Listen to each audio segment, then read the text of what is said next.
Pementasan teater tradisional Mek Mulung Afrod di Universiti Pendidikan Sultan Idris UPSI minggu lalu membuktikan kesungguhan kerajaan dalam memelihara warisan seni yang diiktiraf UNESCO. Persembahan inisiatif Jabatan Kebudayaan dan Kesenian Negara antara usaha ke arah merakyatkan pementasan teater tradisional buat generasi muda. Ikuti paparannya dalam segmen Potret Inspirasi.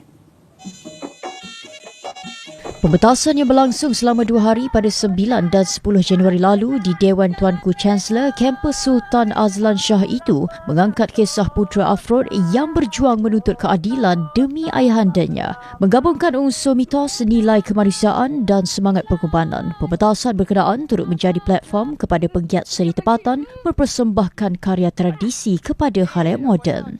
Ketua Pengarah JKKN Muhammad Amran Muhammad Haris berkata, ia adalah sebahagian daripada usaha berterusan melindungi Mek Mulung yang kini berada dalam senarai warisan budaya tidak ketara yang memerlukan perlindungan segera oleh UNESCO.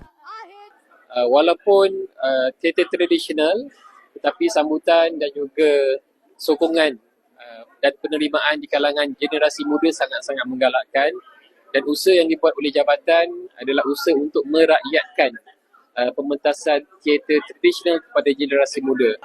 Selain memartabatkan seni tradisional, pementasan Afrod turut memberi ruang kepada generasi pewaris Mek Mulung untuk terus menghidupkan warisan yang bertahan sejak ratusan tahun. Tercetusnya idea buat Afrod ni adalah disebabkan daripada Togu yang mana balik daripada selepas Mek Mulung diiktiraf oleh UNESCO, salah seorang pejuang Mek Mulung ni dia berhasrat nak buat teater Mek Mulung Afrod. Lepas tu dia tak sempat, dia telah pergi meninggalkan kami semua, dan saya sebagai ahli dan ataupun anak murid kepada pejuang tersebut, bersama-sama dengan akrab kami teruskan perjuangan Afrod ni. Kejayaan pementasan Mek Mulung Afrod sekaligus membuktikan seni warisan tempatan masih relevan dan mampu berkembang dengan sokongan berterusan pelbagai pihak. Ia turut membawa tanggungjawab besar dalam memastikan seni terbabit terus hidup dalam masyarakat hari ini.